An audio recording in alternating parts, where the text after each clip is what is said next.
በስተመጨረሻም ቃል እንግዲህ ላደረገችው መጥፎ ነገርና መጥፎ ተግባር እየተከፈላት ነው የሚገኘው ማለት ነው። ምክንያቱም አሁን ላይ ቃል እንግዲህ ከሰላም ጋር እንደተባረረች ይታወቃል። ምክንያቱም ሰላም በቃል ላይ ያየችውን ነገር በሙሉ መቋቋም ስላቃታትና ቃል እንግዲህ ትክክለኛ የሷ ልጅ ብትሆን ለሰላም ለእናቷ ስለምታዝን እሷ ደግሞ ሳታዝን እንግዲህ የእናቷን ሀብት ንብረት ለመውረስ እንደፈለገች ስላወቀች ከዛ ቤት አባራታለች። ነገር ግን ቃል እንግዲህ በኃይሉ ጋርም ብትሄድ ማንም አልተቀበላትም። ስለዚህ ዞሮ ዞሮ ወደ እናቷ ወደ ሀረግ ጋር ተመልሳለች ማለት ነው። እንግዲህ ሀረግ ጋር ስትመለስ ቃል እንግዲህ በጀመረችው ወይም ደግሞ አሁንም በምትሸውደው ምላሷ ሀረግን እናቷን ልትሸውዳት ነበር ማለት ነው። ጭራሽ ሰላም ገፍትር አባረረችኝ፣ እሷ ነች ያንቺንም ስም እያነሳች እየሰደበችሽ ነው እኔንም ያባረረችኝ በማለት ሰላምና ሀረግን ደግሞ ለማጣላት ፍላጎት ነበራት። ነገር ግን አስቀድሞ ሳሚ ለሀረግ ደውሎ ሁሉንም ነገር ነግሯታል። ቃል ከሰላም ቤት እንደተባረረችና ነገር ግን የተባረረችበት ምክንያት ምን እንደሆነ ሁሉንም ነገር ቀድሞ ሳሚ ለሀረግ ስለነገራት ሀረግ እንግዲህ ቃል ያለችውን ነገር በሙሉ እዛው ጋር ሆና በመስማት ምንም እንዳላወቀች ሆና በመስማት ለቃል እያዘነች መስሏት እንግዲህ ቃል ደግሞ በሷ ቤት እንግዲህ አሳምኛታለሁ ብላ አስባ ነበር። ሁልጊዜም እንደምትሸውደው አሁንም ጭራሽ እናቷን ሸውጃለሁ ብላ አስባ ነበር። ነገር ግን ሀረግ እንግዲህ ከሳሚ ስለሰማች በጥፊ አጩላት እንግዲህ ከዚህ በኋላ ወደ እሷ ቤት እንደማትመለስ እዛው እናቴ ሰላም ጋር ብለሻል፣ ዲኤንኤ ያስመርምረሻል፣ እዛው ሰላም ጋር ሂጂ ብላት እንግዲህ እናትነቷን ነፍጋታለች ማለት ነው። እንግዲህ ቃል ይበላት፣ ምክንያቱም ላደረገችው ነገር ይሄ ነው የሚከፈላት። ሁልጊዜም መጥፎ ነገር የምትሰራ ከሆነ መጥፎ ነገር ነው የሚከፈል፣ ጥሩ ነገር የምንሰራ ከሆነ ደግሞ ጥሩ ነገር ነው የሚከፈለን ነው። ለሰው ጥሩ ነገር ቀና ማሰብ ሁልጊዜም ለኛም ጥሩ ነገር እንዲከፈለን ማድረግ ነው። ስለዚህ አሁን ላይ እንግዲህ ቃል ለሰራችው ለእያንዳንዷ ስራ ይሄ ዋጋዋ እየተከፈላት ነው። እሱ ብቻ አይደለም። አሁን ላይ እንግዲህ የቃል ጓደኛ ሄለን አሁን ላይ ቃል ወደ ሰፈሯ በመመለሷ በጣም አስገርሟታል። ምክንያቱም ከዚህ በፊት እንግዲህ ሄለን የቃል ጓደኛ ወደ ቃል ጋር ሄዳ ነበር ማለት ሰላም ጋር ማለት ነው፣ ሰላም ቤት። ምክንያቱም የዛ ቤት ስትሄድ ቃል የተቀበለቻት አቀባበል መጥፎ ነበር። እንደገናም ደግሞ ጭራሽ ከዛ ቤት እንድትወጣ እያስጠነቀቀቻትና እያስፈራራቻት ነበር ማለት ነው።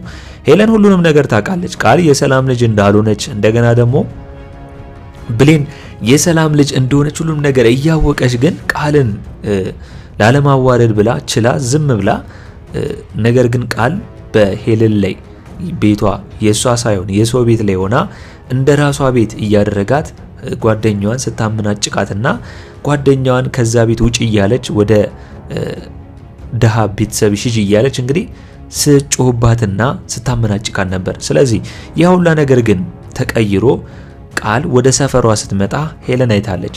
ሄለን እንግዲህ ተከታትላ ቃልን እንግዲህ ዋጋዋን መስጠት እያለች ነው።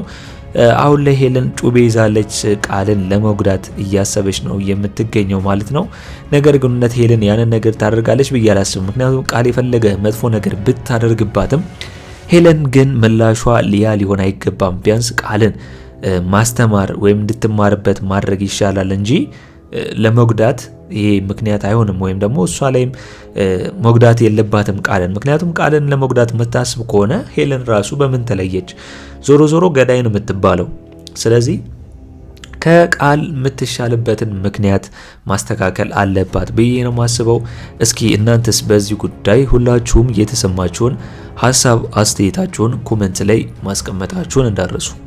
እንግዲህ አደራ ክፍል 73 ቶሎ እንዲለቀቅ ሁላችሁም ኮሜንት ላይ ክፍል 73 ቶሎ ይለቀቅልን በማለት ይህንን ቪዲዮ ላይክ በማድረግ ይጀምሩ። ሰላም ጤና ይስጥልን ውድና የተከበራችሁ የአምባር ሚዲያ ቤተሰቦች በያላችሁበት የዓለም ዳርቻ ሰላም፣ ፍቅር፣ ጤና ይብዛላችሁ እያልኩኝ እንግዲህ ዛሬ አደራ ክፍል 73ን ይዘንላችሁ ቀርበናል። እስከ ፍጻሜው አብራችሁን ቆዩ። በሌላ በኩል ደግሞ እንግዲህ ዳግም የበኃይሉን ሽጉጥ በቤቱ ማግኘቱ አስደንግጦታል ማለት ነው። ምክንያቱም የበኃይሉን ሽጉጥ ካየው በኋላ እንዴት እዚህ ሊመጣ ቻለ ወይም ደግሞ እንዴት እዚህ ሊደርስ ቻለ ብሎ አስቦ ነበር። ነገር ግን ከእናቱ ከገነት ለማረጋገጥ ፈልጎ ነበር ማለት ነው። ይሄ ሽጉጥ የማን ነው በማለት እንግዲህ ከገነት ለማረጋገጥ ሲሞክር ገነት ደግሞ ያው በኃይሉ ነው ብላ ከነገረችው እሱ ሄዶ ከበኃይሉ ጋር ችግር ሊፈጥር ይችላል። እናም እንግዲህ ባሏን እንዳጣችው ልጄንም አጣለሁ ብላ ትሰጋለች፣ ትፈራለች እንደ እናት ማለት ነው። ስለዚህ አልነገረችውም። ነገር ግን ዳግም እንግዲህ በጣም በሚያስጨንቃት ሰዓት እውነቱን ነግሯለች። ያው በኃይሉ ነው ብላ ማለት ነው። ስለዚህ ያንን ሽጉጥ ይዞ ሄዶ በኃይሉን ለምን እናቴ ላይ ደረስክ ብሎ ተመልሶ እሱን ለመግደል ወይም ደግሞ እሱን ለመጋጠም ለመሄድ ሲፈልግ እንግዲህ እሷን ቢላዋን አንስታ አንገቴን ሰይፈኝና ታልፋለን ያለችው ወይም ደግሞ አንተ ከዚህ የምታልፍ ከሆነ እኔ ራሴን እገላለሁ ብላ አስፈራራችሁ። ዳግም እንግዲህ ከአመታት በፊት ነው አሁን ላይ ያገኛት። ብዙ ረጅም ጊዜ አይደለም፣ ቅርብ ጊዜ ነው እናቱን ያገኛት ማለት ነው ገነትን። ስለዚህ ይህንን ነገር መወሰን የለበትም፣ እናቱን ማጣት የለበትም። እሷ ለሱ ብላ አስባ ያልነገረችበት ምክንያት ለምን እንደሆነ እያወቀች ሌላ ነገር እንግዲህ እናቱን አቶ ደግሞ ሌላ ችግር እንዳይመጣ ገነት የምትለውን መስማት አለበት። ስለዚህ ገነት ላለመናገር ወስና ነበር። በኃይሉ እንደሆነ ግን ዞሮ ዳግም አውቋል። አሁን ላይ ገነትን አረጋግቷት በሌላ ጊዜ የእጁን በኃይሉን መስጠት ይችላል ብዬ ነው ማስበው። ምክንያቱም ራሱን ባለማሳወቅ ለሰዎች ወይም ደግሞ በጓደኞቹ አማካኝነት በኃይሉ እንግዲህ በእናቱ ላይ ያደረሰውን ነገር እሱ ራሱን ሳያሳይ ራሱ ላይ ችግር ሳይፈጠር እንደዛ ማድረግ የሚችልበት ሚንስ አጋጣሚ ሊኖር ይችላል ብዬ አስባለሁ። እስቲ እናንተስ አሁን ላይ ዳግም ውሳኔው አሪፍ ነው ብዬ ነው ማስበው፣ እናቱን መስማቱ። ምክንያቱም እናቱን የማይሰማ ትውልድ ባለበት ሰዓት ነገር ግን ዳግም በእናቱ ስር መሆኑና እናቱን መስማቱ ትልቅ አስተዋይ ልቦና ያለው ልጅ ነው ብዬ ነው ማስበው። እስኪ እናንተስ በዳግም ጉዳይ ያላችሁን ሀሳብ አስተያየታችሁን ኮሜንት ላይ ማስቀመጣችሁን እንዳትረሱ። በሌላ በኩል እንደሚታወቀው አሁን ላይ ዳግም እንግዲህ በብሌን ላይ ያደረገው ነገር ይታወቃል። የዳግም ቅናት ቅጣቶ እንግዲህ አሁን ላይ ከብሌን ጋር ተኮራርፈዋል። ብሌን እንግዲህ ለዳግም ለማስረዳት ሞክራለች። ነገር ግን ዳግም ሳሚ እዛ ቤት በመኖሩ ምክንያት ቀንቷልም እንደገና ተናዷልም። ምክንያቱም ፈቃጇ ብሌንና ሰላም ስለሆነች ማለት ነው። እንግዲህ ሳሚ እዛ ቤት የተቀመጠው ለምንድን ነው? አንደኛ ከባህሉ ሊጠብቃቸው እንደሆነና ሁለተኛ ነገር ደግሞ ያው ብሌንን ለማብሰል የራሱ ለማድረግ ፍላጎት ስላለው ነው ማለት ነው። ስለዚህ አሁን ላይ ሳሚ እንግዲህ እየተዋጣለት ይመስለኛል። ምክንያቱም ብሌን ምግብ ለመስራት ስትፈልግ ራሱ ሳሚ ምግብ ሰርቶ እንደሚያበላቸው ነው የነገራት። ይሄ ምንድነው? ይሄ አሁን ለምሳሌ ብሌን ላይ ወይም ደግሞ ብሌን ልብ ውስጥ የመግባት አንድ እርምጃ ይመስለኛል።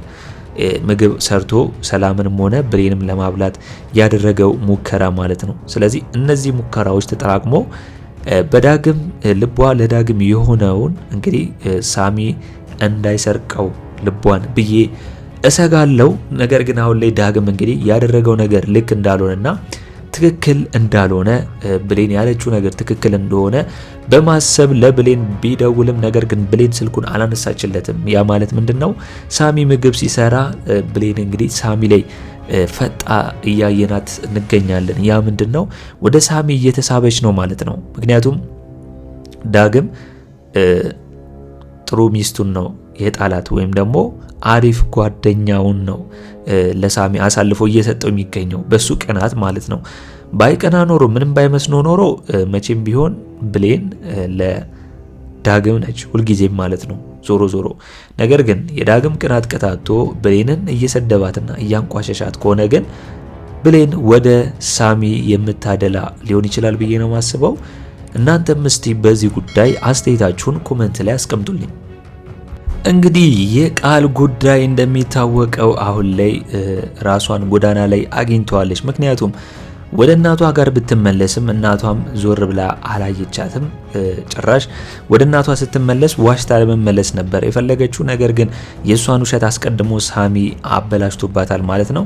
በዚህ በኩል ደግሞ እንግዲህ ወደ በኃይሉ ብትደውል በኃይሉ እንግዲህ ከውርሱ ስለተባረረች ለበኃይሉ ምንም ጥቅም ስለሌለው እሱም እንግዲህ ኢግኖር አድርጓታል ማለት ነው። ስለዚህ መጨረሻዋ የቃል መጨረሻ ጎዳና ላይ መውደቅ ሆኗል ማለት ነው። እንግዲህ ከዚህ ጎዳና ላይ ማን ሊያወጣች ይችላል፣ ማን ከዚህ ጎዳና ላይ ሊያነሳት ይችላል የሚለውን በቀጣይ ክፍል የምናየው ይሆናል።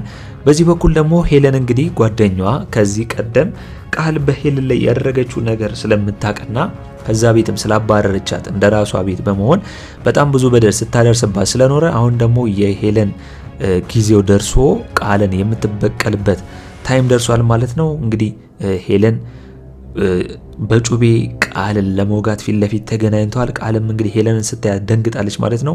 እውነት ያንን ነገር ልታደርጉ ትችላለች። ምክንያቱም ሄለን እንግዲህ በሰላም ቤት እያለች የቃልን ሁሉንም ነገር ታውቃለች።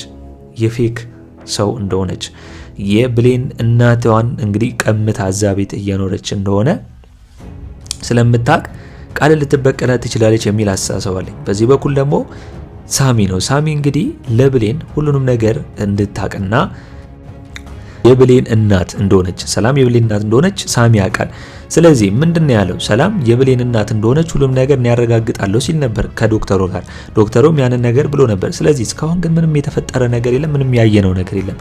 አሁን ላይ ሰላም የብሌን እናት መሆኗን ማረጋገጥ ያለበት ማን ነው? ሳሚ ነው። ሳሚ ብሌንንም ማሳምኖ ሰላምንም ማሳምኖ የራሱ ዶክተር ጋር በመሄድ ከሁለቱ ጸጉር በመውሰድ የዘረመል ወይም ደግሞ ዲኤንኤ ምርመራ ማድረግና እንግዲህ ብሌን የሰላም ልጅ መሆኗን መናገር ይችላል ወይም ደግሞ ማስተካከል ይችላል ብዬ ነው ማስበው። እቺ ሰዓት ወይም ደግሞ እቺ ቀን እቺ ጊዜ ካት ታልፍ እንግዲህ ሳሚ ብሌንም የራሱ ለማድረግ ይሆንለታል። ምክንያቱም ጥሩ ነገር ስለሚያደርግ ዞሮ ዞሮ ራሱ ቢያስመረምር ሁለቱን እናትና ልጅ መሆናቸውን ሊያረጋግጥ ይገባልና ብሌን ከእናቷ ሰላም ጋር መገናኘት አለባቸው የሚል ሀሳብ አስተያየት አለኝ። እስቲ እናንተስ በዛሬው በአደራ ክፍል ያላችሁንና የተሰማችሁን ሀሳብ አስተያየታችሁን ኮሜንት ላይ በማስቀመጥ ማድረስ ይችላላችሁ።